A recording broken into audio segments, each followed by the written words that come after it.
Physics में बहुत सारा मैथमेटिकल पोर्शन है, तो उस अच्छा तो मैथमेटिकल पोर्शन है, मैथमेटिकल पोर्शन पे अगर आप ज़्यादा मतलब अपने आप को उसके साथ जोड़ के रखेंगे तो क्या होगा कि आप किसी भी चीज़ को मैथमेटिकल एंगल से समझ पाए। इससे बेनिफिट क्या होगा, बायोलॉजी में भी बहुत सारा ऐसा पोर्शन है जहाँ पे आपको थोड़ा सा फिजिक्स, थोड़ा सा केमिस्ट्री, थोड़ा सा मैथ्स का जरूरत पड़ेगा। 11th में कम, 12th में थोड़ा ज़्यादा, ठीक है। तो ये बेसिक्स आपका फिजिक्स के माध्यम से शुरू हो जाएगा। और देखा गया है ज़्यादातर बच्चे जो बायोलॉजी ऑप्ट करते हैं, पीसीबी ग्रुप के होते हैं, उनका फिजिक्स थोड़ा सा वीक रहता है।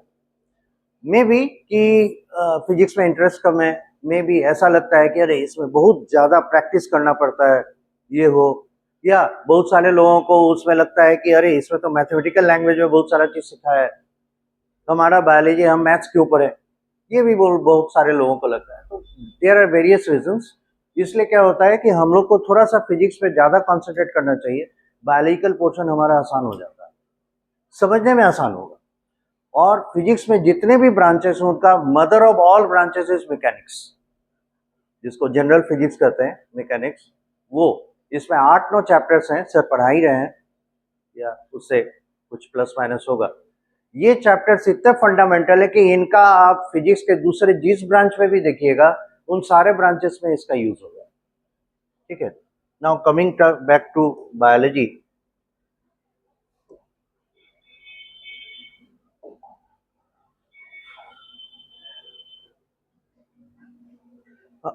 हम लोग पहले डिस्कस करें कि बायोलॉजी में आपका जो बुक फॉलो होगा that will be NCERT biology 11th के लिए, एनसीईआरटी बायोलॉजी 11th, 12th के लिए एनसीईआरटी बायोलॉजी 12th, ठीक है। अब 11th पे अगर फोकस कीजिएगा तो आपको ना 5 यूनिट्स मिलेंगे, 5 यूनिट्स। और ये समझ के रखिए, ये जो पांचों यूनिट है ना, ये पांचों यूनिट आपका इंट्रोडक्टरी है, इंट्रोडक्शन टू बायोलॉजी। इनमें बेसिक्स बताया गया है, बायोलॉजी को हम कैसे शेप अप करते हैं, ये सारे चैप्टर्स आपको बायोलॉजी को शेप करता है। और 12th जब आप पढ़ेंगे, इसमें भी 5 यूनिट है 12th में, लेकिन 12th में जो आप पढ़ेंगे वो 11th के फाउंडेशन पे खड़ा होगा। आप ऐसे समझिए कि हम एक बिल्डिंग बनाने जा रहे हैं, जिसका सबसे पहले क्या करते हैं, न्यू डालते हैं ना, फाउंडेशन देते हैं, और फाउंडेशन के ऊपर हमारा मल्टी स्टोरी बिल्डिंग बनता है। तो जिसके 11th का चैप्टर बहुत अच्छा है, फाउंडेशन जिसका अच्छा है, उसका 12th का बिल्डिंग बहुत बढ़िया बनेगा। क्योंकि आप देखिएगा जब भी 12th पढ़ेंगे हर वक्त हम लोग 11th की ओर देखते हैं, अच्छा इसमें ऐसे था, और उन्हीं एग्जाम्पल्स का इंटरप्रिटेशन हम लोग 12th में करते हैं। इसलिए 11th बी वेरी सीरियस। दूसरी चीज, बायोलॉजी में 11th क्लास में 5 यूनिट में टोटल 19 चैप्टर्स हैं पढ़ने के लिए, ठीक है। तो फंडामेंटल में आपके 19 चैप्टर हो गए। और अगर आप 12th सीखिएगा, ये 11th का, ठीक है। 12 देखिएगा, इसमें भी 5 यूनिट्स हैं, पर इसमें सिर्फ 13 चैप्टर्स हैं। तो देख रहे हैं सीधे 6 चैप्टर्स का डिफरेंस है, सीधे सीधे 6 चैप्टर का डिफरेंस है। और अगर आप इसको 6 के इंटरवल पे बांटते हैं तो 11th के बायोलॉजी का 2/3 12th के बायोलॉजी का लेंथ है चैप्टर वाइज। इसका मतलब है कि इसमें समय थोड़ा हम लोग का लंबा जाता है, क्योंकि 19 चैप्टर्स है, थोड़ा कम समय लगता है, समय बचता है एग्जाम से पहले, वो हम लोग का revision revision revision, question practice, revision, ये सब, ठीक है। क्योंकि more you practice more you make your self perfect, ये कॉन्सेप्ट है। अब आते हैं वापस 11th पे।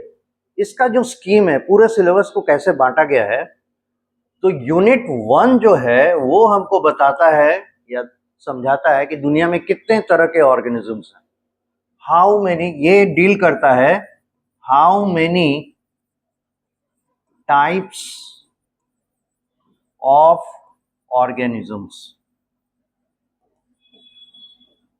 कितने टाइप के ऑर्गेनिजम्स हैं। यूनिट 2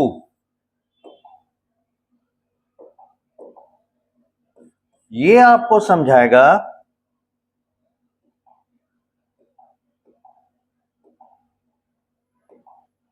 यूनिट 2 में, आपको पता चलेगा टिश्यू। देखिए कहां का डिस्कॉर्ड आ जाता है थोड़ा सा, मतलब आप किसी भी बिल्डिंग में जाएंगे सीढ़ियों से चढ़ते हुए, पहला स्टेप 1, फिर स्टेप 2, फिर स्टेप 3, ऐसे होता है ना।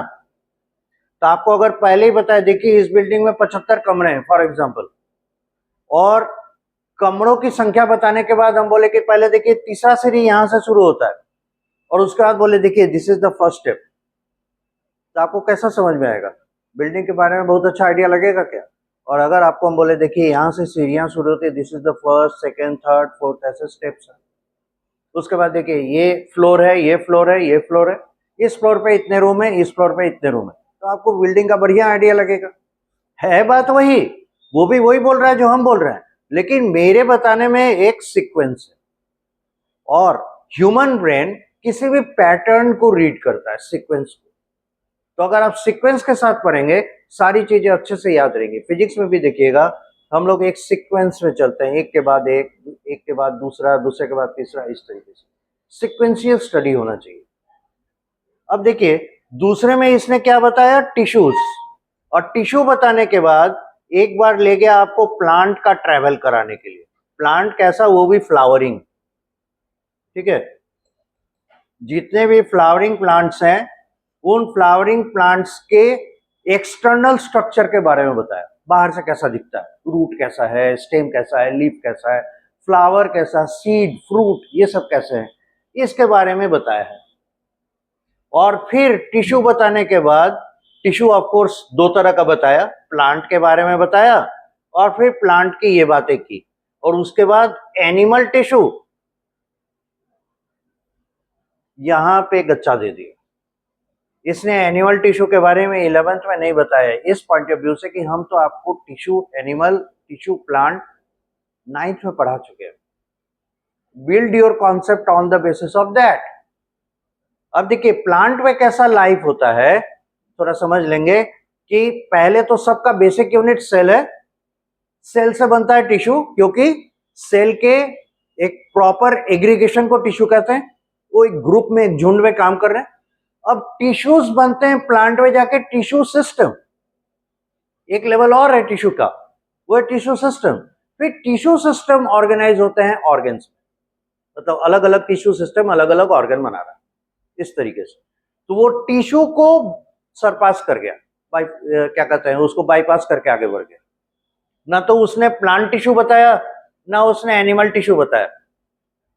विजन क्या है कि आपको हम 9th में पढ़ा चुके हैं, रिपीट नहीं करेंगे, ठीक। और उसके बाद टिश्यू सिस्टम बताने के बाद फ्लावरिंग प्लांट्स के एक्सटर्नल स्ट्रक्चर्स बताए। एनिमल में क्या किया, एनिमल में टिश्यू बताया ही नहीं, सीधे इसने एक एनिमल के बारे में आपको पढ़ाया है, वो पढ़ाया है फ्रॉग।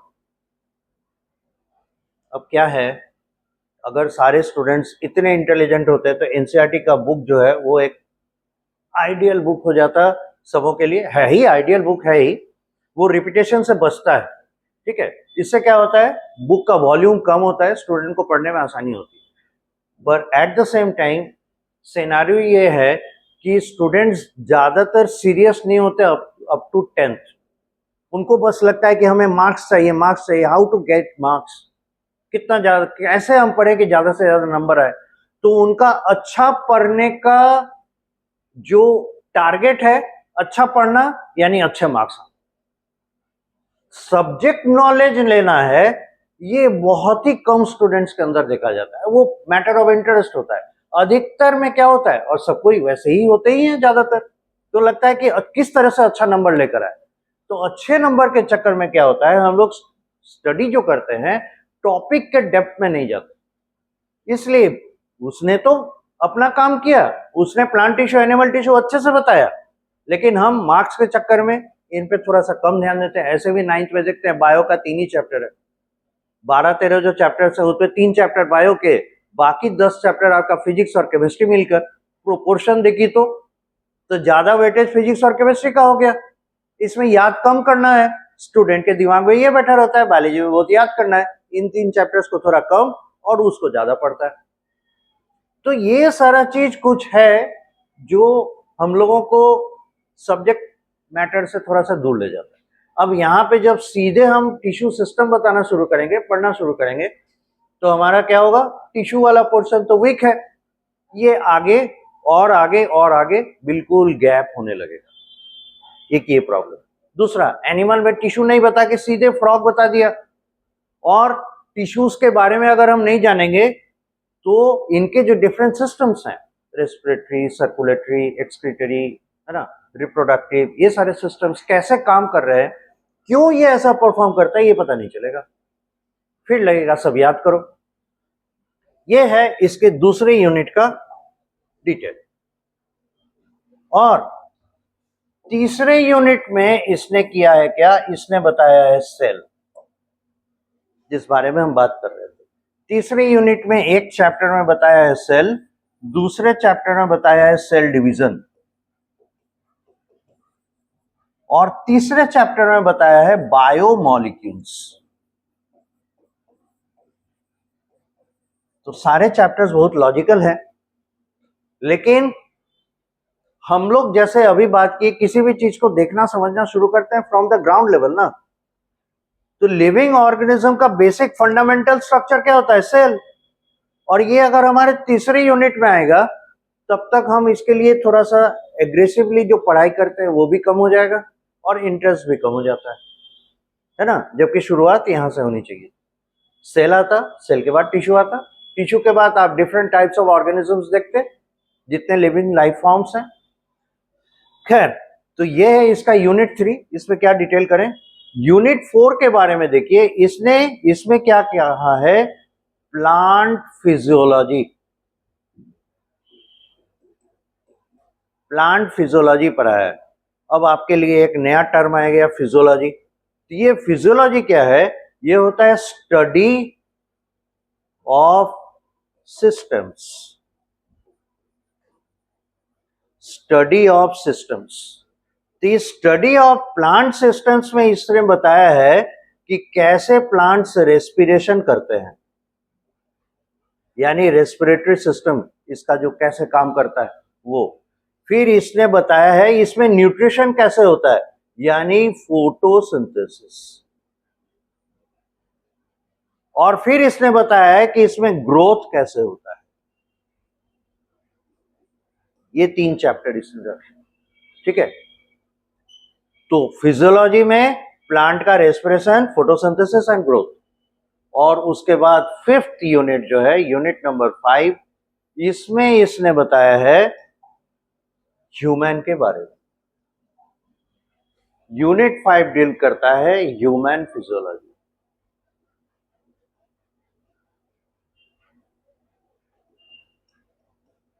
ठीक है। तो लास्ट में यूनिट 5 लेकर आया है, जिसमें ह्यूमन फिजियोलॉजी है। अब जरा हम लोग इनके number of chapters per unit देखें। देखिए, यूनिट 1 में आपको पढ़ने के लिए 4 चैप्टर्स हैं। यूनिट 2 में आपको पढ़ने के लिए 3 चैप्टर्स हैं। यूनिट 3 में आपको पढ़ने के लिए 3 चैप्टर्स हैं। यूनिट 4 में पढ़ने के लिए आपको 3 चैप्टर्स हैं। और यूनिट 5 में आपको पढ़ने के लिए 6 चैप्टर्स हैं। जोड़ी तो 6, 6, 12, 3, 15, 4, 19, 19 चैप्टर्स का ऑलमोस्ट 3-3 चैप्टर के साथ एक यूनिट बनाया है। ह्यूमन फिजियोलॉजी काफी लंबा चौड़ा है, इसलिए इसमें 3 का डबल 6 चैप्टर्स। ठीक है। बाकी सब में देख रहे हैं लगभग 3 के इंटरवल पे हैं। इस तरीके से पूरे चैप्टर का डिस्ट्रीब्यूशन है आपके बुक में। ऐसे तो पहले 22 चैप्टर्स थे, 3 चैप्टर हटाए गए हैं कोविड के दौरान। उसमें आपका डाइजेस्टिव सिस्टम ह्यूमन का वो हट गया। प्लांट फिजियोलॉजी में 2 चैप्टर और थे। एक था न्यूट्रिशन, मतलब मिनरल न्यूट्रिशन, मिनरल्स कैसे वो यूज करता है, कौन कौन से मिनरल है, क्या काम करता है, वो हटाया है। इस तरह से कुछ चैप्टर्स हटे हैं। एनीवे, तो हम लोग स्ट्रैटेजी क्या रखे पढ़ने का। तो हमारा काम होगा, हम सीक्वेंस से चलेंगे। ठीक है। हम लोग शुरुआत करेंगे यूनिट 3 से। This is the cell. Cell समझ लेने के बाद हम लोग शुरुआत करेंगे यूनिट 2 से। ये बताएगा हम लोगों को टिश्यू, ये सेल के बारे में, ये टिश्यू के बारे में। और उसके बाद फिर हम लोग चलेंगे यूनिट 1 में। अब हम लोग देखेंगे बायोडाइवर्सिटी।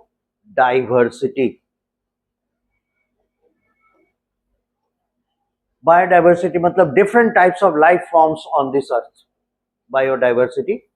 उसके बाद हम लोग डिसाइड करेंगे यूनिट 4 और यूनिट 5, जो आपको पसंद पड़े, ये आपके ऊपर होगा। कि हम लोग प्लांट पहले पढ़ना चाहते हैं, प्लांट पढ़ लेंगे। अगर हम लोग एनिमल यानी कि ह्यूमन पढ़ना चाहेंगे, ह्यूमन पढ़ लेंगे, ठीक है। और उसके बाद जो बचा हुआ होगा यूनिट 5 और यूनिट 4, ये आपके ऊपर डिपेंड करता है। पर हम 3, 2 और 1 करें। इससे क्या होगा, ओवरऑल जितने तरह के ऑर्गेनिजम्स है दुनिया में, उनके बारे में आइडिया लग जाएगा। एनिमल टिश्यू के बारे में बढ़िया से जान जाएंगे, एनिमल काम कैसे करता है, उसके सिस्टम्स ये समझ जाएंगे, प्लांट सिस्टम समझ जाएंगे। और फिर या तो हम लोग प्लांट फिजियोलॉजी पहले पढ़ लें या ह्यूमन फिजियोलॉजी बाद में बचा हुआ पढ़ लें। This is how our study plan would be. ठीक है, यहां तक कोई डाउट? लॉजिकल लगा? सारा सीक्वेंस में है? ठीक है। अब 2-3 इंस्ट्रक्शन और। एनसीईआरटी बायोलॉजी का बुक देख ही रहे हैं, पतला सा है, कितना ठीकना सा।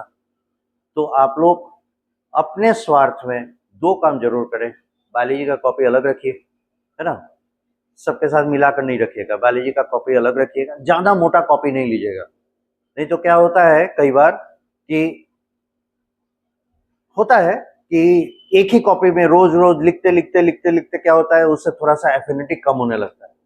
तो थोड़ा अट्रैक्टिव, चौड़े वाले पन्ने वाले और थोड़ा पतला ही कॉपी रखिए। ऐसे यहाँ जो मिलेगा वो तो आपके पास होगा ही, है ना। अपने प्रैक्टिस के लिए एक उस तरह का कॉपी लीजिएगा।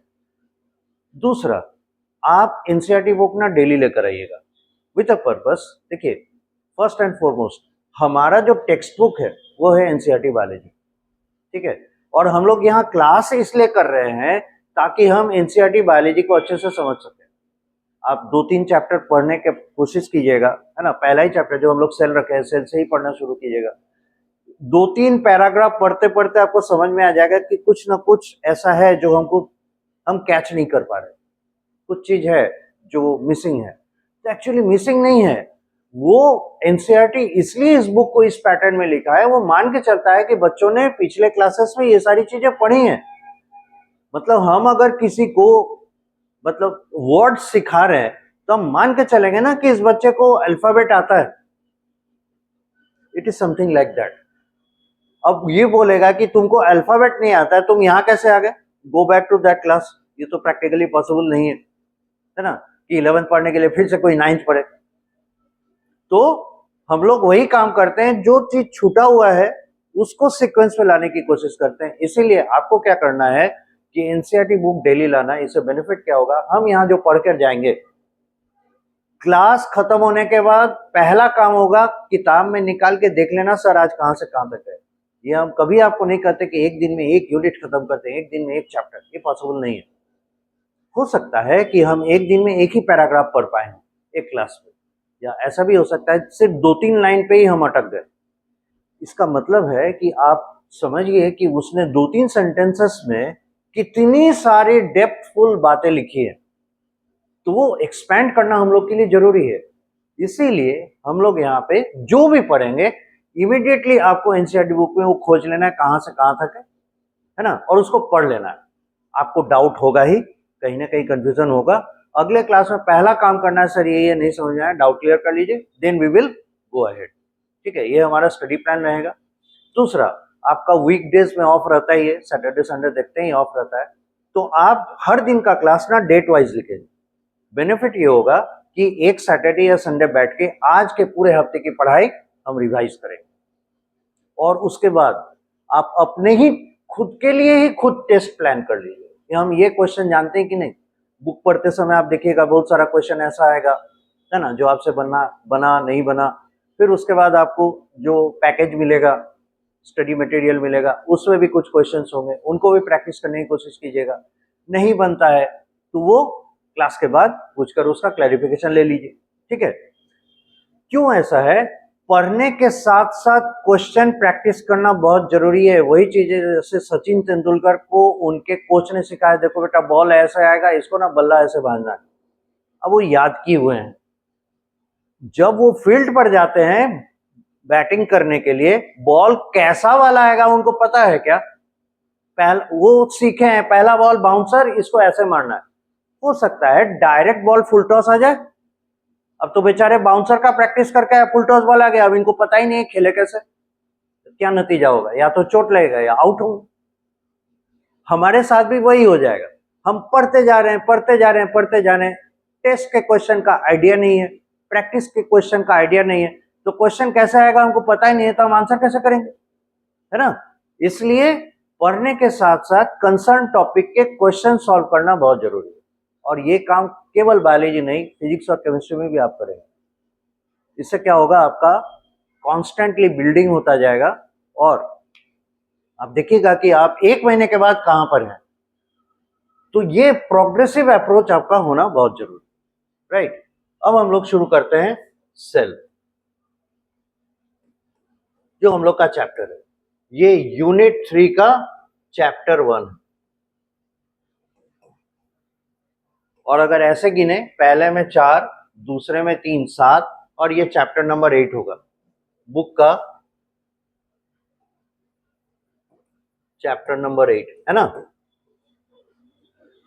अब देखिए कुछ चीज हम लोग कहते हैं कि अगर सेल को डिफाइन करो तो हम लोग क्या कहते हैं, cell is the basic unit of life. Cell is the basic unit of life. बहुत सारे लोग बेसिक यूनिट के जगह पे फंडामेंटल कहते हैं, फंडामेंटल यूनिट ऑफ लाइफ।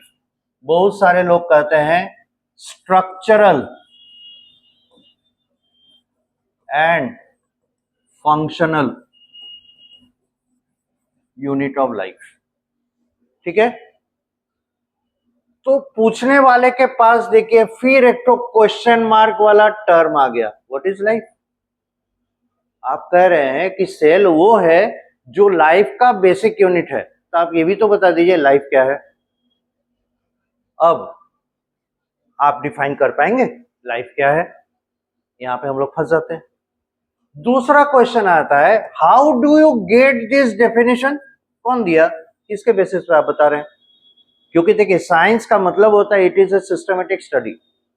किसी भी चीज का स्टेप बाय स्टेप जब हम स्टडी करते हैं दैट बिकम्स साइंस। इसलिए ज्योग्राफी को आर्ट्स पेपर में पढ़ते हैं लेकिन वो भी साइंस है, यही रीजन है, राइट? तो फिर 2 सवाल हमारे सामने आ गए, पहला तो व्हाट इज लाइफ, और दूसरा ये जो आप डेफिनेशन दे रहे हैं इसका बेसिस क्या है, कैसे आप समझे कि it is the fundamental unit of life. तो हम लोग को पहले कहां जाना पड़ेगा, डिफाइन लाइफ, राइट? तो देखिए हम जब किसी चीज को, किसी ऑब्जेक्ट को देखते हैं, उस ऑब्जेक्ट में ही हम लोग को डिसाइड करना होगा इसमें लाइफ है या नहीं है, यानी ये विथ लाइफ या लिविंग ऑब्जेक्ट है या लाइफलेस है, इननेट है। तो कुछ तो साइंस होंगे जिसके बेसिस पे किसी यूनिट, किसी ऑब्जेक्ट को आप लिविंग कहेंगे और दूसरे को इननेट यानी नॉन लिविंग, कोई तो साइन होगा। तो उन साइंस के आधार पे, उन लक्षणों के आधार पे हम लोग किसी भी ऑब्जेक्ट को क्लासिफाई करते हैं कि ये लिविंग होगा कि नॉन लिविंग, ठीक है? ये हमारा आधार बनता है। तो लाइफ ये क्या है, those objects which show the following signs on their own are living and thus they have life। जिन ऑब्जेक्ट्स में फॉलोइंग साइंस, अभी साइंस के बारे में नहीं बताएं कौन कौन से साइन, दिए गए साइंस होंगे, लक्षण होंगे, उन्हीं लक्षणों से युक्त जो ऑब्जेक्ट हैं, those objects would be called as living, otherwise they would be in net non living.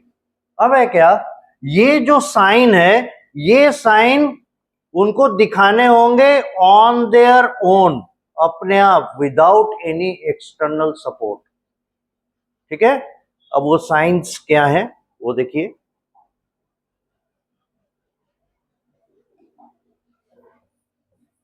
Growth, movement,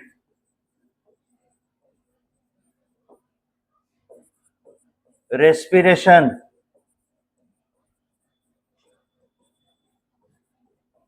reaction या reflex,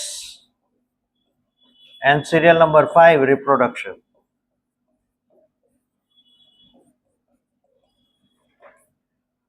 These are the 5 signs of life, और ये साइन उन्हें शो करने हैं without any external help, without any external support. ये अपने आप से होना चाहिए। क्यों ऐसा कहा जा रहा है? देखिए, ग्रोथ, अगर किसी के बारे में अगर हमसे पूछे कोई कि व्हाट इज ग्रोथ, तो आप क्या कहेंगे? साइज का बढ़ जाना इज ए ग्रोथ, वेट का बढ़ जाना इज ए ग्रोथ, वजन बढ़ गया, ग्रोथ हो रहा है ना। लंबाई बढ़ जाना, चौड़ाई बढ़ जाना, बहुत सारे नंबर ऑफ ऑब्जेक्ट्स बढ़ जाना। जैसे अब प्लांट देखते हैं, आज प्लांट जो जस्ट जर्मिनेट किया है, ग्रो किया है, उसमें 3 लीफ है ना। 15 दिन के बाद देखे उसमें 15 लीफ आपको नजर आ रहे हैं, 3 से बढ़ के 15 हो गया, दिस इज ग्रोथ। 12 लीफ बढ़ गए ना। तो ऑब्जेक्ट का बढ़ जाना, कोई ऐसा आर्टिकल जो बढ़ जा रहा है, that gives a sign of growth.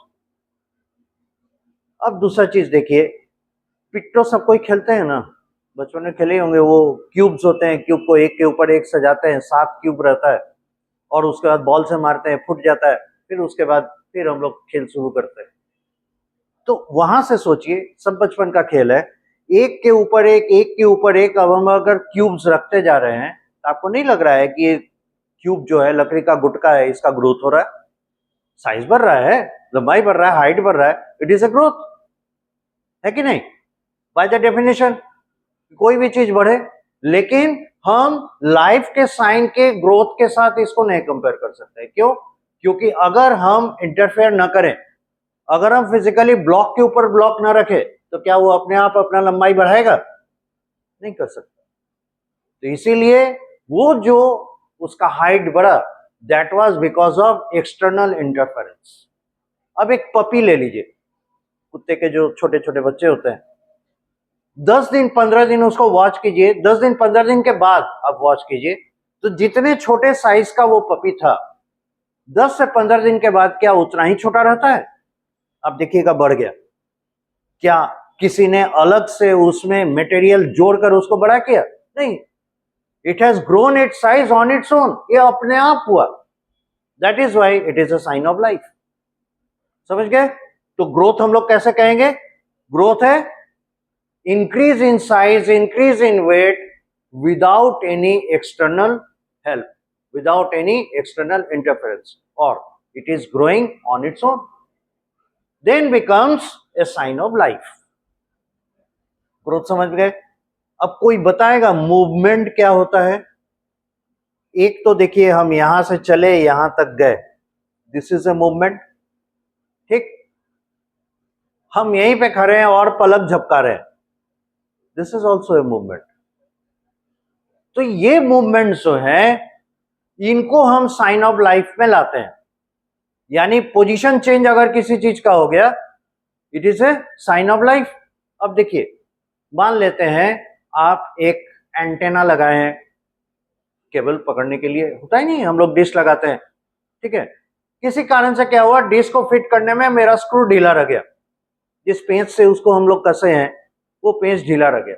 और थोड़ी देर के बाद तेज हवा का झोंका आया, डिश घूम गया। रोटेशन, मूवमेंट, है कि नहीं? बहुत बार देखेंगे, कार हम चला रहे हैं, ड्राइव कर रहे हैं, ऊपर में शीशा में पानी आ गया या डस्ट जम गया, वाटर स्प्रिंकल करके उसका वाइपर है वो ऐसे ऐसे चलाते हैं, दैट इज ऑल्सो मूवमेंट। अब बताइए, उस मूवमेंट और एक लिविंग ऑब्जेक्ट के मूवमेंट में अंतर है कि नहीं? कैसे? अगर हम उस पर कमांड नहीं दें कार में, है ना, उसका जो कमांड का स्विच होता है, उसको अगर हम नहीं पुश करते हैं तो क्या वो वाइपर ऐसे ऐसे चलेगा? नहीं होगा। अगर हवा नहीं चलती तो मेरा लगा हुआ एंटेना क्या अपना डायरेक्शन बदलता? नहीं। तो एक्सटर्नल एजेंट यहां पे रोल प्ले किया, तभी उसमें पोजीशन चेंज हुआ। That is why that is not the movement which is being shown by the living object.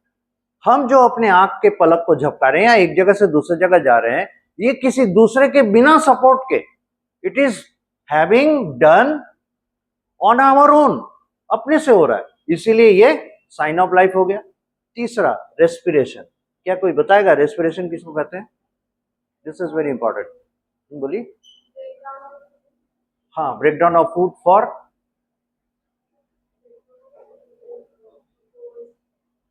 पर क्या काम करेगा ब्रेक होगा तो? हाँ, breakdown of food for generation of energy. ठीक है, यही सब कुछ समझते हैं। ब्रेकडाउन ऑफ फूड, फूड यानी स्टोरेज मटेरियल, ज्यादा बेटर कहेंगे breakdown of storage material for generation of energy. ठीक, अब एनर्जी किस फॉर्म में? हीट, लाइट, साउंड, इलेक्ट्रिसिटी, ये सभी एनर्जी के सोर्सेस हैं, ये काम कराते हैं भाई, है ना। साउंड है, ज्यादा तेज साउंड होगा, बहुत तेज साउंड होगा, हो सकता है दीवार टूटे, ऐसा होता है। बहुत तेज साउंड होगा, किसी को चोट लग जाए, ऐसा होता है, हार्ट अटैक आ जाता है। जैसे देखते नहीं है आजकल जो पार्टीज फंक्शन में इतने बड़े बड़े वूफर बजते हैं, जब उसका बीट्स आता है आपको लगेगा धक से यहाँ चोट लग रहा है, because sound is a stationary wave, वो मीडियम के पार्टिकल्स को धकेल देता है। और लाइट ये इलेक्ट्रोमैग्नेटिक वेव है, खुद ही मूव कर जाता है, मीडियम के ऊपर डिपेंड नहीं करता। भाई हमें चलना है, I don't bother for the medium, I move on my own. तो साउंड कैसा है? एक स्टेशनरी वेव है, वो झटका देता है, एक थर्स देता है। ठीक है, तो हम ये कहना चाह रहे थे कि ये जो एनर्जी जनरेट हुआ stored food material, reserve food material को ब्रेक करके एनर्जी जनरेट हुआ ना, ये एनर्जी जनरेशन कौन से फॉर्म में होगा? नहीं, सेल बड़ा चालाक है। अगर आप हीट कहिएगा ना, तो heat is just a wastage of energy. Actually में हीट को हम अगर यूज करना चाहे किसी दूसरे काम में, 100% यूटिलाइजेशन ऑफ हीट कभी नहीं हो सकता, क्योंकि दूसरे किसी ना किसी तरफ वो एस्केप कर ही जाएगा। तो हीट को हम लोग मिनिमम जनरेट करना चाहते हैं, इसीलिए पहले के जमाने के कंप्यूटर्स एक एक कमरे के बड़े बड़े बड़े कमरे के समान होते थे। छोटा होता होता होता अब आपके फोन में आ गया है, वही है कंप्यूटर आपका, दैट इज इट। इसको पाम टॉप कहते हैं, पंजा के ऊपर रख सकते हैं। इससे बड़ा लैपटॉप है, इससे बड़ा डेस्कटॉप है, इससे बड़ा सुपर कंप्यूटर।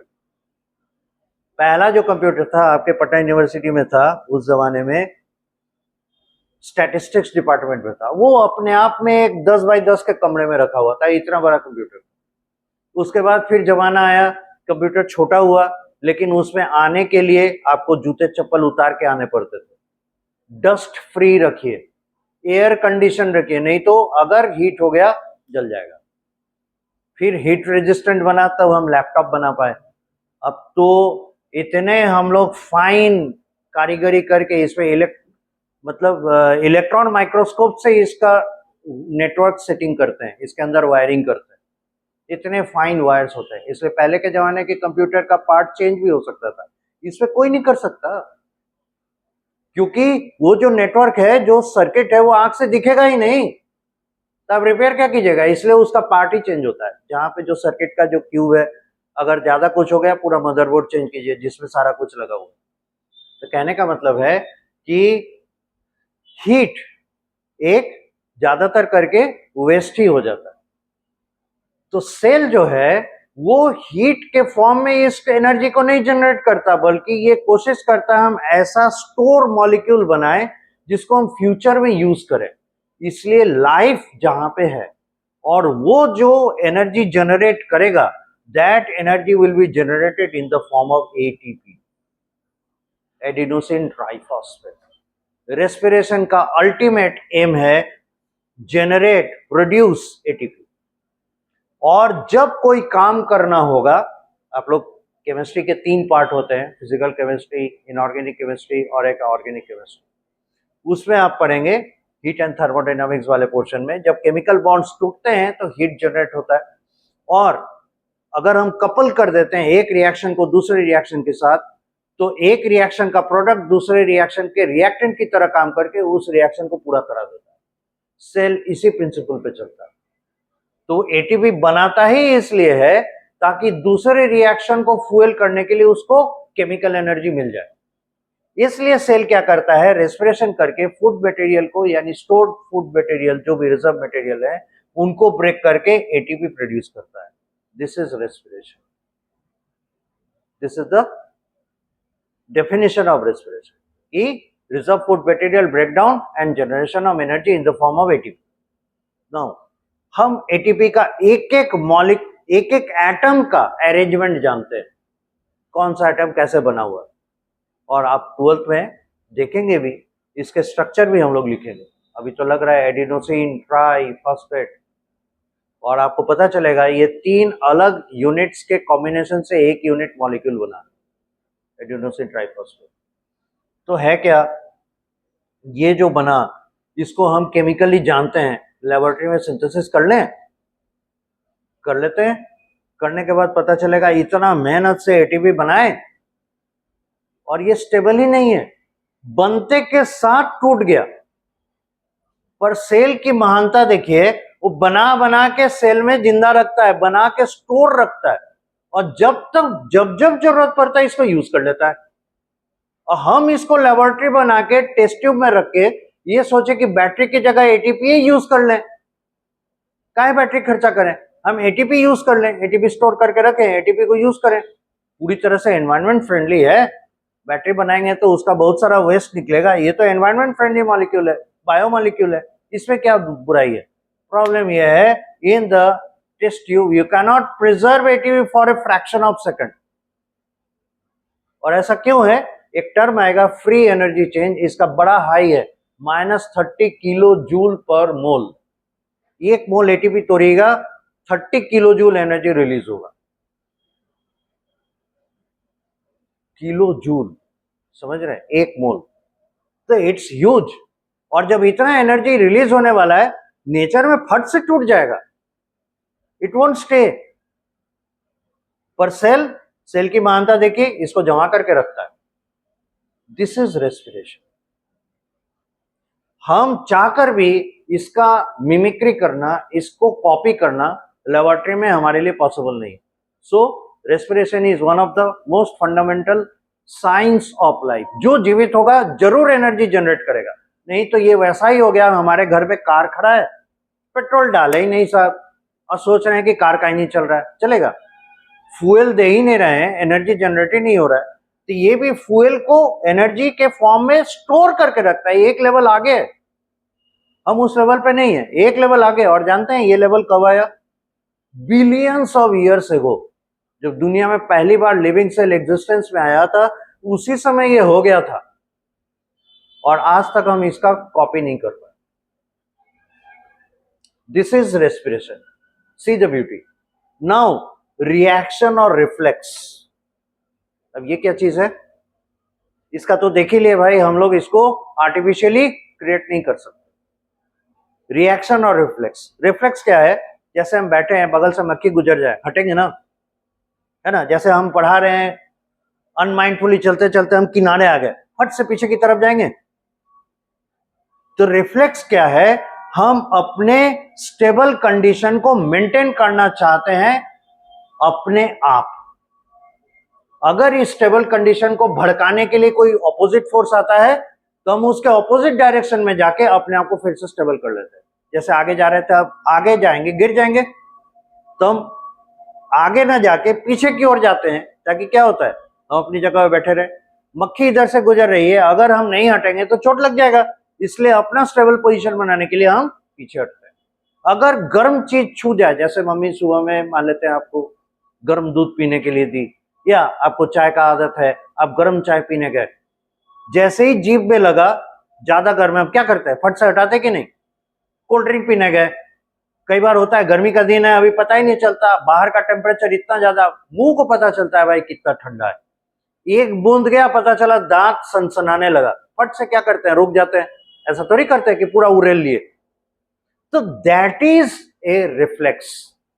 जो हम अपने दांत का कंडीशन जिस टेम्परेचर पे, उस टेम्परेचर में जो मेंटेन करना चाहते हैं, वो जो शॉक लगा, उस शॉक को हटाने के लिए हम क्या किए, उसका फर्दर एडिशन किए ही नहीं, रोक दिए। और ये कोई हमको बताता नहीं कि हमको अब रुक जाना चाहिए, अपने आप हो जाता है। That is A reflex. ठीक है, अगर सुई चुप जाए, फट से हाथ पीछे करेंगे, दैट इज ए रिफ्लेक्स। ठीक, ये तो खाली ह्यूमन लेवल पे हो रहा है। जरा दूसरे एनिमल लेवल पे जाएं, कभी देखें केंचुआ, अर्थवर्म, रेड कलर का वर्म, लंबा सा होता है, पतला सा।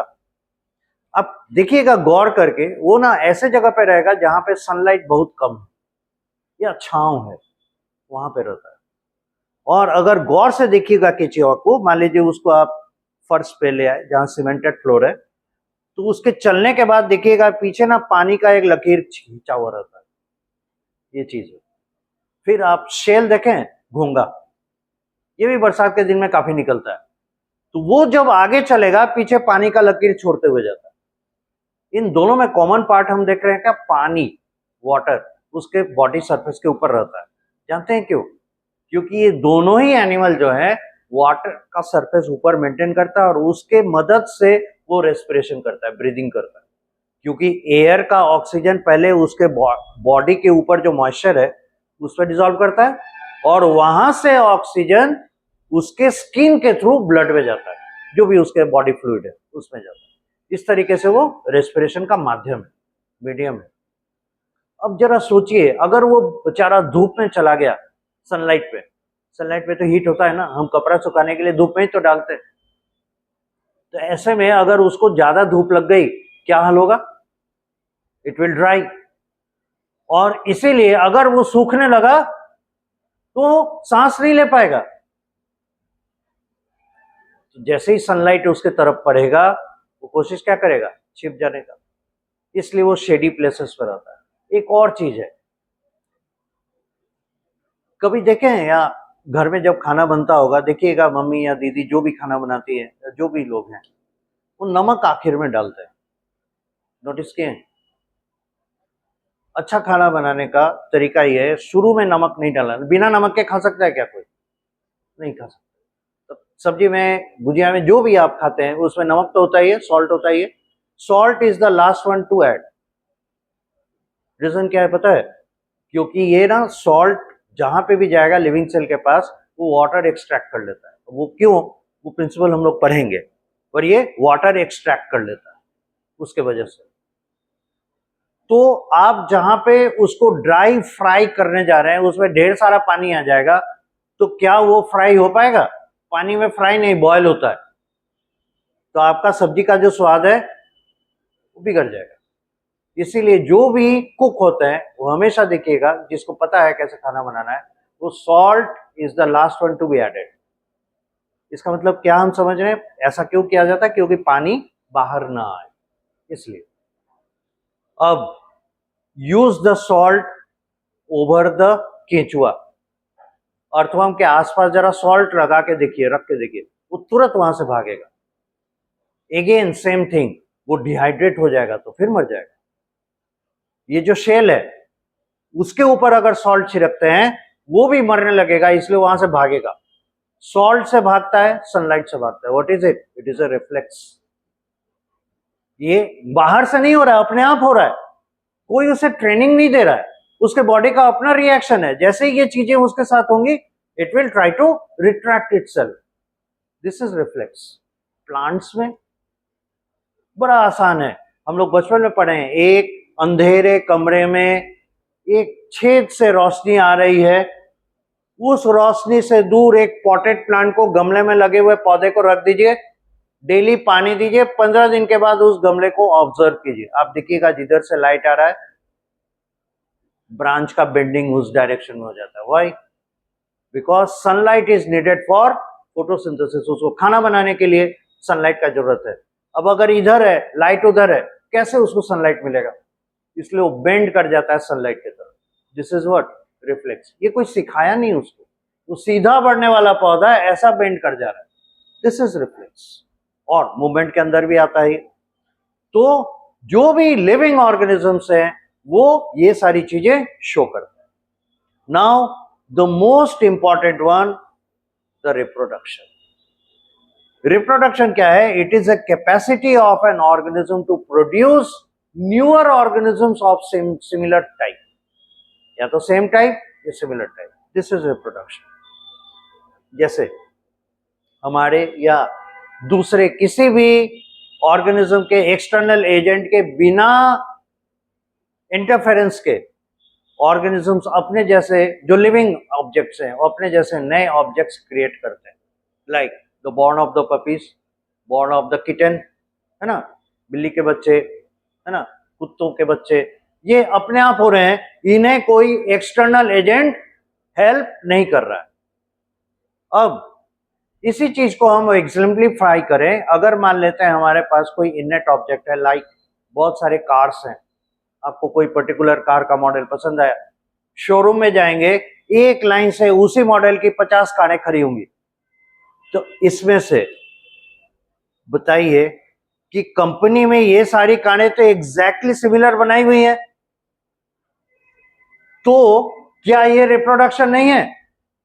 अगर आप देख लेते कि ये एक्सटर्नल एजेंट यानी किसी ने इसको सेट नहीं किया, तो आप कह सकते थे ये रिप्रोडक्शन है।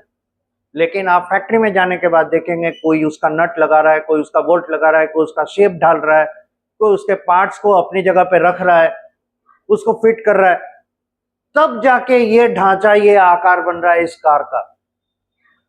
So without the help of external agency ये नया कार बनता कैसे? नहीं बन सकता। इसीलिए दैट इज नॉट रिप्रोडक्शन। तो वो प्रोडक्शन कहलाता है, प्रोडक्शन बाय ए कंपनी। जैसे कार है, जैसे बाइक्स हैं, जैसे फोन्स हैं, जितने भी पब्लिक यूटिलिटी की चीजें, वो सब जो फैक्ट्री में बन रही हैं वो प्रोडक्शन कहलाता है। लेकिन ऑर्गेनिज्म नए ऑर्गेनिज्म को प्रोड्यूस कर रहा है, that is called reproduction, reproduction. Why so? Re मतलब पहले की तरह, फिर से, and production, this is what reproduction. और ये हम लोग समझ गए, this are the science of life.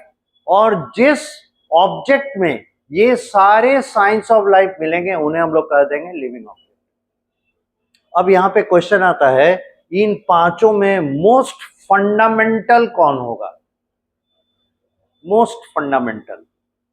और दूसरा क्वेश्चन होगा, इन पांचों में मोस्ट इजीली ऑब्जर्वेबल कौन होगा? आउट, क्वेश्चन भी देखना चाहिए, out of these 5 which sign is most easily observed, और दूसरा फंडामेंटल।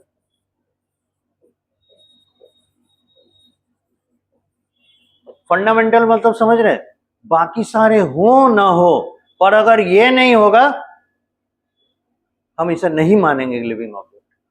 हो सकता है किसी कारण से इसने ये सारे साइंस शो कर दिए, पर ये वाला प्रॉपर्टी अगर वो नहीं शो करेगा, it is not a living object. This is the meaning of fundamental sign of life. और मोस्ट इजीली ऑब्जर्वेबल, बड़ी आसानी से, बिना माइक्रोस्कोप लगाए, बिना केमिकल, है ना, एनालिसिस किए, जिसको हम आसानी से समझ सके, that is most easily observable. आपके सामने 5 है एट द सेम टाइम, ये एक एमसीक्यू भी हो गया। दोनों क्वेश्चन के लिए 5 ऑप्शंस हैं। अब जरा बताइए तो, सोचकर, टेक योर टाइम, कि easily observable, most easily observable कौन होगा इन 5 में? बड़े आसानी से देखिए।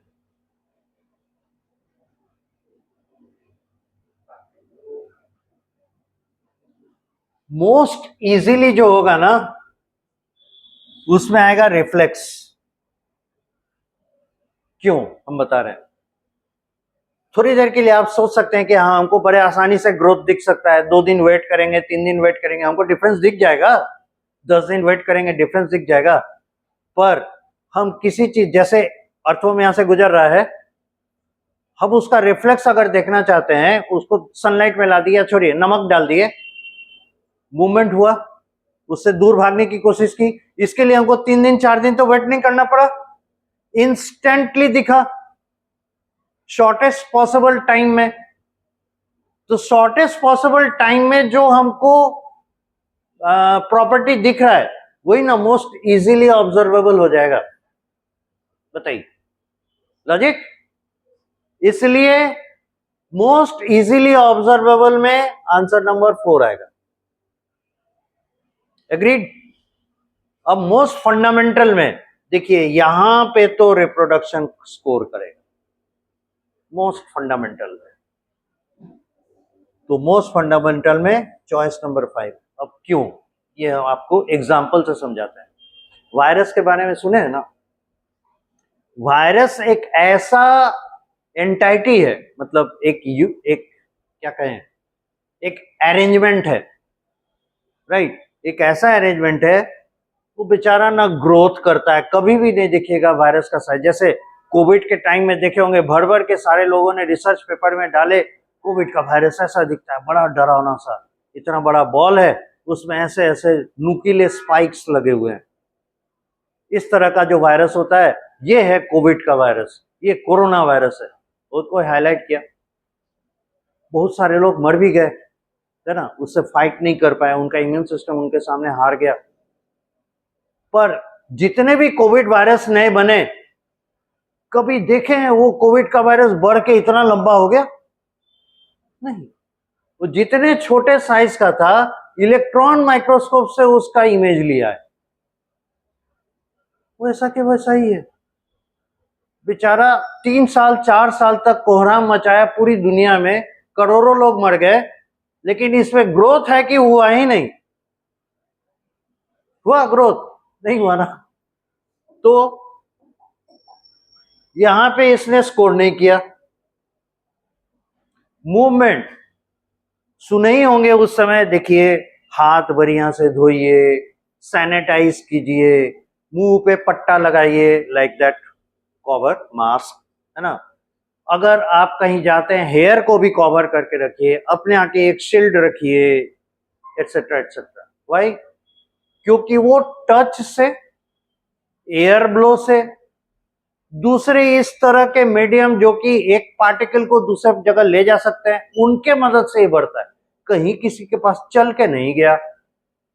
हमने छींक दिया, हमारे अंदर कोविड का वायरस है, दूसरे में चला गया, तो हम छींके, फ्लो किए, उसको थ्रो किए, तब हो गया।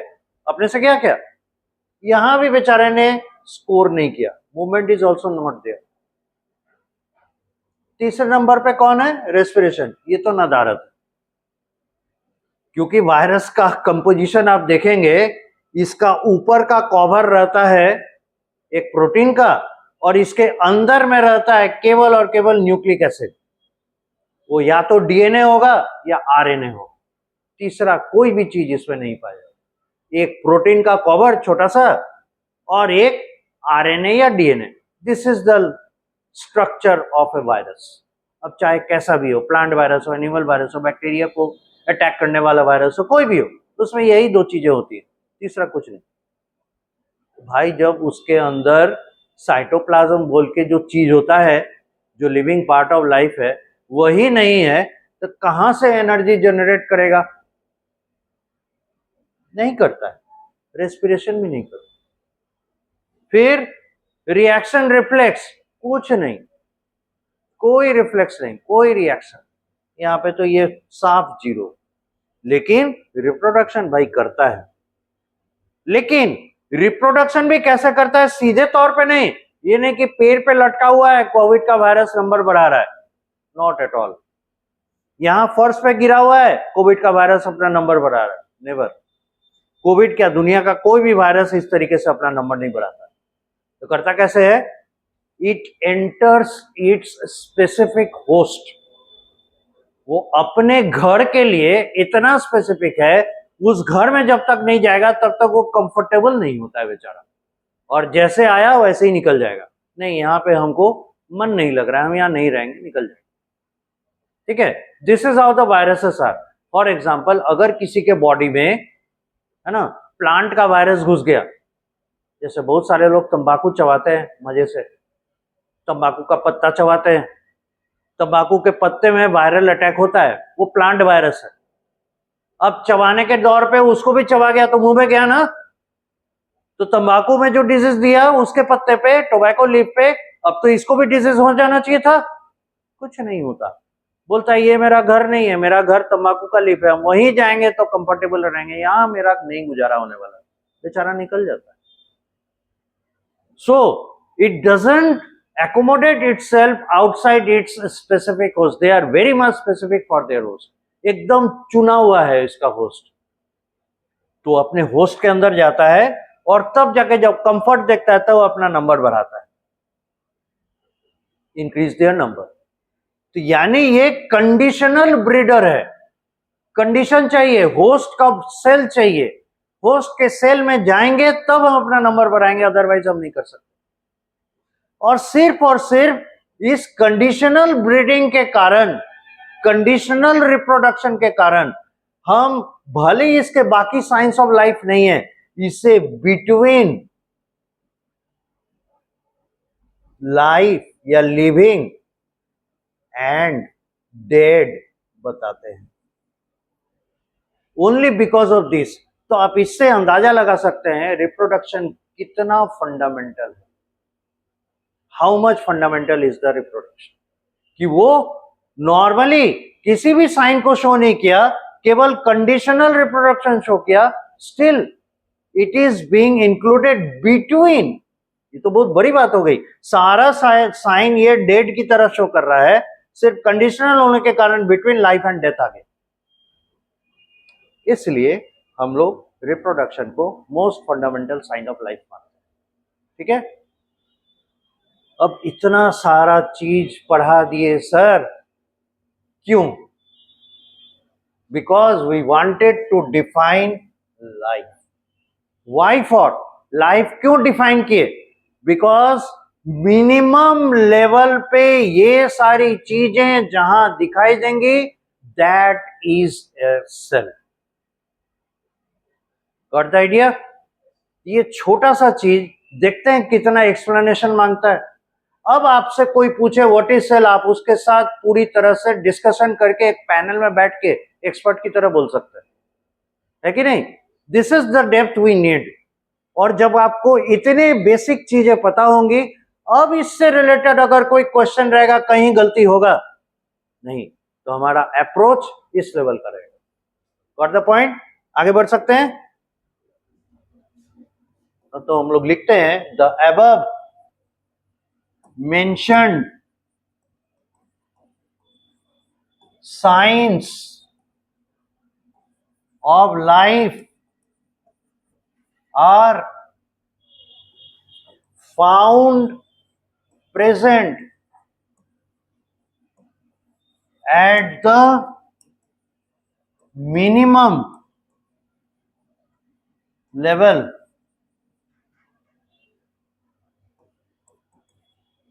is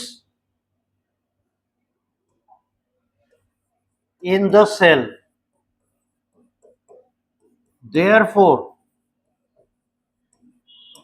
we call it as a structural and fundamental unit of life. इन कारणों से हम इसे structural and functional unit of, क्या लिखे? Structural and functional, FUNCTION, functional unit of life. इसीलिए हम लोग इसे structural, functional and unit of life में मानते हैं। अब इसको परखने का एक और तरीका है। परखने का तरीका है मतलब हम कैसे टेस्ट करें ये सही बात है कि नहीं। आप सेल को ना थोड़ा सा ब्रेक कीजिए, ठीक है? ब्रेक करने के बाद ये टूट गया तो बिखर गया, इसका ऑर्गेनाइजेशन तितर बितर हो गया। अब आप इसमें जरा साइंस ऑफ लाइफ ढूंढिए तो यू विल नेवर फाइंड। यानी सेल एक बेसिक फॉर्म में, एक मिनिमम लेवल पे किसी खास कंपोजिशन में जब रहेगा, then only it is living, otherwise it is not going to be a living entity, right? और जैसा आपको बताया कि हम भाई एटम बाय एटम जानते हैं एटीपी को, जरा बना के दिखा दें, नहीं कर सकते। उसी तरह से एक लिविंग सेल में, एक लिविंग सेल के एक ह्यूमन बॉडी में पॉइंट बाय पॉइंट जानते हैं कहां पे क्या है, बिना इसको अंदर से देखे हुए हम पॉइंट टू पॉइंट जानते हैं कैसा है, किस तरह का स्ट्रक्चर है। इतने सारे हमारे पास इमेज लेने के टेक्निक्स हैं कि हम पॉइंट टू पॉइंट जान सकते हैं कहां पे क्या है, कौन सा स्ट्रक्चर है। अब जब हम सब कुछ जानते हैं, लेबोरेटरी में कहीं नहीं जाके असेंबल कर देते हैं, कर सकते हैं क्या? Not possible. So this is life, कि लाइफ को, इसको एक और लेवल पे जाके हम लोग डिफाइन करते हैं लाइफ क्या है। लाइफ में ये जो साइंस दिखाई दे रहे हैं, because of a specific combination of different kind of molecules, और ये कॉम्बिनेशन अपने आप को एक स्टेटमेंट आता है, एक वर्ड है होम्योस्टेसिस, होम्योस्टेसिस पे रखता है। और होम्योस्टेसिस क्या है? अपने आप को स्टेबल रखने का capacity. So a specific composition या combination of different entities that is able to maintain the homeostasis is actually life. ठीक है? And that part can be shown in the cell only. If you disintegrate the cell, this homeostasis is gone. वही cell जो पहले ये show कर रहा था, अब इसको डिसइंटीग्रेट कर देने के कारण अब वो सेल वो चीज नहीं शो करता, इसीलिए वो लाइफलेस हो जाएगा। The definition of cell comes from the cell theory.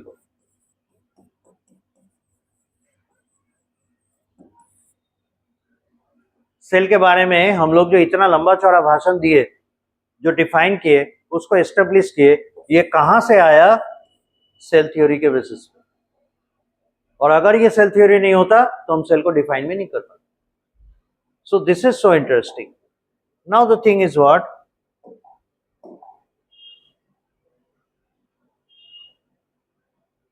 पहली बार सेल किन्होंने डिस्कवर किया था? Robert Hooke. क्या वो लिविंग सेल था? डेड सेल था। फर्स्ट लिविंग सेल किसने डिस्कवर किया? Leeuwenhoek, Anton von Leeuwenhoek. और उसके बाद ये जो सेल थ्योरी है, सेल के बारे में जब जानने लगे लोग, तो ये सबके अंदर में इंक्विजिटिवनेस था, उत्सुकता था कि ये सेल तो ठीक है, हम लोग देख लिए लिविंग पार्ट ऑफ लाइफ है, ये नए सेल कैसे बनेंगे, है ना, ये सारा चीज था। तो सेल थ्योरी पहले क्या आया? ये 1838 1839 एक साइंटिस्ट थे स्लेडन, और एक साइंटिस्ट थे श्वान। स्लेडन और श्वान ये दोनों मिलकर अपने ऑब्जर्वेशन को एक दूसरे के साथ कंपेयर किए, तो देखे क्या, अरे हम जो बात बोल रहे हैं ये भी साहब वही बात बोल रहे हैं। लेकिन इनमें से एक थे बॉटनिस्ट यानी प्लांट स्पेशलिस्ट, प्लांट सेल के स्टडी करने वाले, और दूसरे थे animal cell specialist, animal cell का स्टडी करने वाले। और दोनों ने जो बात कही वो सब बातें सही थी, बट डिफरेंट क्या था? एक का ओरिजिन प्लांट से तो एक का ओरिजिन एनिमल से था, और लाइफ के फॉर्म में प्लांट और एनिमल ही दिखते थे। इसलिए इन दोनों का कंबाइंड स्टेटमेंट आया 1839 में, near about to leading to 1840, कि cell is the basic unit of life. और क्यों ऐसा है? क्योंकि जितनी भी लिविंग एक्टिविटीज होती हैं वो सेल के अंदर होती हैं, और इन सारे एक्टिविटीज को पूरा करने के लिए सेल के अंदर का साइटोप्लाज्म है जो इसका मीडियम प्रोवाइड करता है। यानी सेल का लिविंग पार्ट कौन हो गया? साइटोप्लाज्म, जिसे अब हम लोग प्रोटोप्लाज्म भी कहते हैं। और दूसरी चीज, सेल को कंट्रोल कौन करता है? उसका न्यूक्लियस। तो nucleus plus cytoplasm along with its boundary is a cell. इस तरीके से सेल को डिफाइन किया। ठीक है, सब कुछ सही था, लेकिन क्रिटिक तो ढूंढते रहते हैं ना तरीका, कैसे इसको थोड़ा सा और उलझाया जाए। उन लोगों ने बोला ठीक है, ये तो सही है कि cell is the fundamental unit of life, इसी में हम लोग को सब कुछ दिखेगा। How the new cells are created, अब यहाँ पे बेचारे अटक गए क्योंकि उनके पास उतना नो हाउ नहीं था, पता नहीं था। इट टूक लॉन्ग, फिर एक साइंटिस्ट आए रुडोल्फ वर्चाव, और रुडोल्फ वर्चाव ने फिर इसको मॉडिफाई किया सेल थ्योरी को, और उन्होंने लैटिन भाषा में एक फ्रेज दिया, ओमनिस सेल्यूला ई सेल्यूला, CLLULA, ओमनिस सेल्यूला ई सेल्यूला। इसका मतलब होता है new cells come into existence from the pre existing cell by division, और यहां से सेल के बाद सेल के life, cell is a basic unit of life के बाद सेल डिवीजन इंट्रोड्यूस होता है, कि सेल डिवीजन वो प्रोसेस है जिससे नए सेल्स एग्जिस्टेंस में आते हैं, और ये कंट्रीब्यूशन है रुडोल्फ वर्चाव। और तब जाके जब ये दोनों स्टेटमेंट एक साथ आ गए, तब जाके सेल थ्योरी कंप्लीट होता है। लेकिन टीज करने वाले कहां रुकते हैं, फिर उनको एक पॉइंट मिल गया, बोला ठीक है, cell is the basic unit of life, इसमें सारे साइंस दिख रहे हैं, नए सेल कैसे बनेंगे, भाई सेल डिवीजन से बनेंगे। जरा ये तो बता दीजिए पहला सेल कैसे बना था? नया सेल तो पता चल गया, पर उसको बनाने वाला पहले कोई होगा, उसको बनाने वाला उससे भी पहले कौन होगा, लेकिन सबसे पहला सेल कैसे बना? इसके लिए हम लोग को 12th में चैप्टर पढ़ना पड़ेगा, इवोल्यूशन, और उस इवोल्यूशन में समझाया गया है कि दुनिया में पहला लिविंग सेल आया कैसे एग्जिस्टेंस, और तब जाके सेल का जो जर्नी है, creation of a cell, being a fundamental unit of life and newer cells coming into life, ये जर्नी सेल का पूरा होता है। तो है ये बहुत बड़ा, लेकिन इसको 3 पार्ट में 3 अलग चैप्टर्स में हम लोग पढ़ते हैं। एक इवोल्यूशन, जिसमें कि देखेंगे कि नए सेल कैसे बने, एक सेल साइटोलॉजी या सेल स्टडी, तो सेल, और तीसरा सेल डिवीजन। ठीक है, इस तरीके से हम लोग इसमें आगे बढ़ पाते। ये था were about the cell theory. Now हम लोग सेल के कंपोजिशन की बात करें, तो एक सेल किन चीजों से बने हैं? Protoplasm,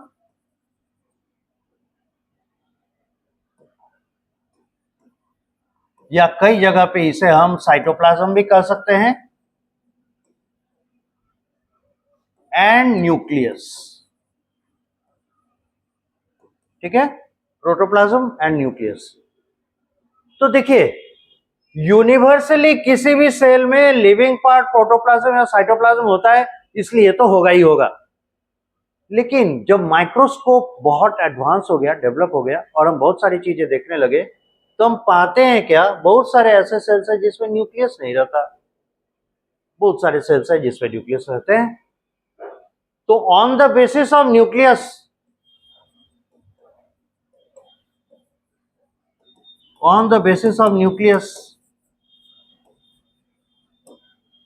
types of cell decide हुए।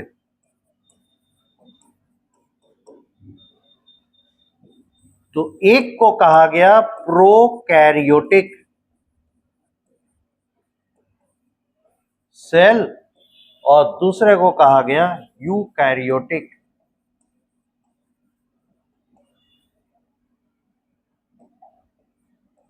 Cell.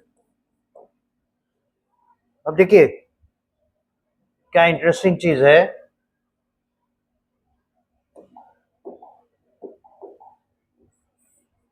Pro means primitive,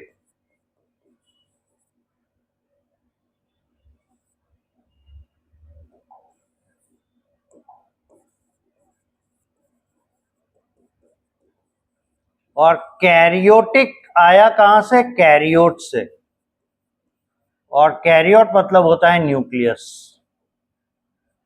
cell तो सेल है, यानी प्रिमिटिव टाइप का न्यूक्लियस रखने वाला जो सेल है उसको प्रोकैरियोटिक सेल कहें।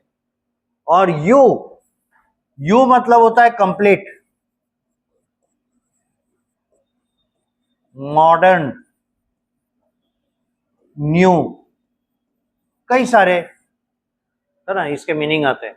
कैरियोट तो हम लोग अभी देखे, न्यूक्लियस, यानी कंप्लीट न्यूक्लियस वाले जो सेल्स हैं या मॉडर्न न्यूक्लियस वाले जो सेल्स हैं उन्हें हम लोग कहेंगे यूकैरियोटिक सेल, और जिनमें प्रिमिटिव टाइप का न्यूक्लियस पाया जाएगा उसे कहेंगे प्रोकैरियोटिक सेल। अब एग्जांपल्स देखें। ऑल बैक्टीरिया, सभी बैक्टीरिया को प्रोकैरियोटिक सेल में शामिल किया जाता है, और यूकैरियोटिक सेल इनवेरिएबली किसी भी स्टैंडर्ड की बुक को आप उठाइए, इसमें आपको एग्जांपल में मिलेंगे प्लांट सेल, एनिमल सेल। ठीक है, यहां तक तो सब सही है। तो हमारे दिमाग में एक क्वेश्चन आता है, हम एमीबा देखे हैं ना डायग्राम में, इसको हम लोग कहते हैं PACUDO PODIA, pseudopodia, false foot, है ना। कभी दिखेंगे, कभी डिसअपियर हो जाएंगे, फिर अपीयर होंगे, लाइक दिस। और ये रहा न्यूक्लियस। ठीक है, तो बाय डेफिनेशन जिसके पास न्यूक्लियस है, it should be an eukaryotic cell, a eukaryotic cell. लेकिन कभी भी आप यूकैरियोटिक सेल में एमीबा जैसे ऑर्गेनिजम्स को एग्जांपल में नहीं लाते। आप लाते हैं किनको? तो प्लांट्स को, एनिमल्स को। वाई? इसने क्या बुरा किया? क्या किसी के पास आइडिया है why we don't use these as eukaryotic cells? तो क्या है, इसके लिए थोड़ा सा और हम लोग डेप्थ पे जाते हैं और इनके क्रोमोसोम लेवल पर बात करते हैं। क्रोमोसोम क्या हो गया? ये वो पोर्शन है जो कि सेल को डिक्टेट करता है पॉइंट टू पॉइंट, हर स्टेप ऑफ लाइफ में कौन सा फंक्शन करना है, that is dictated by the chromosome. और ये क्रोमोसोम न्यूक्लियस में रहता है, इसीलिए nucleus is the control centre of cell. ठीक है, तो क्रोमोसोम लेवल पे जब जाते हैं तो पाते हैं क्या, ये जो अमीबा बेचारा है ना, इसके क्रोमोसोम पे एक खास प्रकार का प्रोटीन है जिसे कहते हैं हिस्टोन प्रोटीन। ये हिस्टोन प्रोटीन नहीं मिलता है, इसलिए इसका क्रोमोसोम बहुत अच्छे तरीके से ऑर्गेनाइज नहीं है, इसलिए इसको हम लोग ट्रू यूकैरियोट में शामिल नहीं करते। है तो यूकैरियोट, तो प्लांट और एनिमल सेल का न्यूक्लियस जब आप देखिएगा उसमें आपको मिलेंगे, इसमें प्योरली क्रोमोसोम हिस्टोन प्रोटीन्स के साथ जुड़े हुए, इसीलिए इनके जो न्यूक्लियस हैं वो ट्रू न्यूक्लियस कैटेगरी में आते हैं। ठीक है, तो फिर एमीबा, फंजाई, इनमें भी न्यूक्लियस होता है। जैसे ईस्ट, ये सिंगल सेलुलर है, एक सेल का फंजाई, इसमें भी न्यूक्लियस है। इनको फिर यूकैरियोट में शामिल करते हैं, लेकिन इनके लिए एक अलग टर्म रखते हैं, वो है मेसोकैरियोट।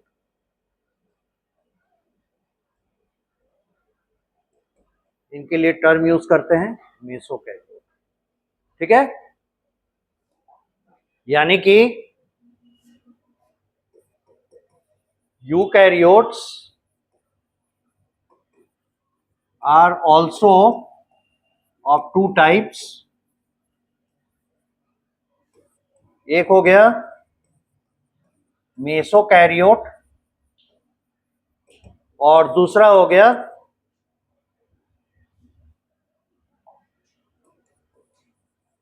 True eukaryote. मेसोकैरियोट में क्या कहेंगे, their chromosome in the nucleus lack histone protein। और यूकैरियोट, ट्रू यूकैरियोट के बारे में कहेंगे, देयर क्रोमोसोम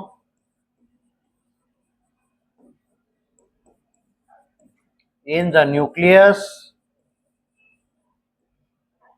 contain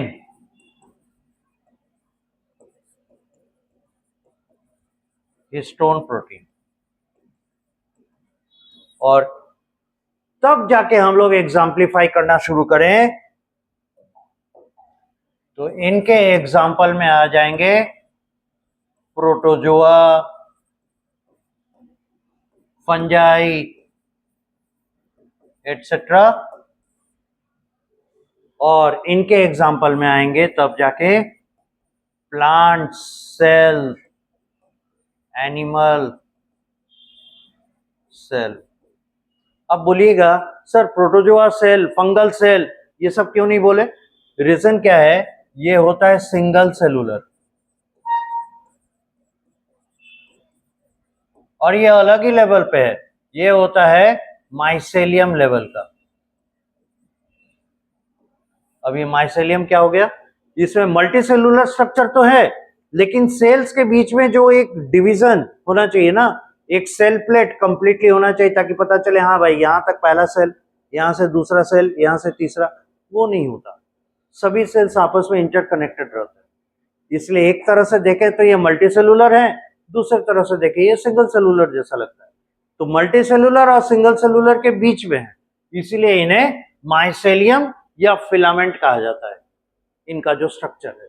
ठीक है, तो ये पूरी तरीके से अभी मल्टी सेलुलर स्टेटस एक्वायर नहीं किया, इसीलिए इन्हें हम लोग इनके नाम से ही बुलाते हैं। जबकि ये मल्टी सेलुलर है इसलिए एक सेल के बारे में हम लोग बात करते हैं, प्लांट का एक सेल, एनिमल का एक सेल, ऐसा। So this is how we introduce the cell. ठीक है, यहीं तक रखिए।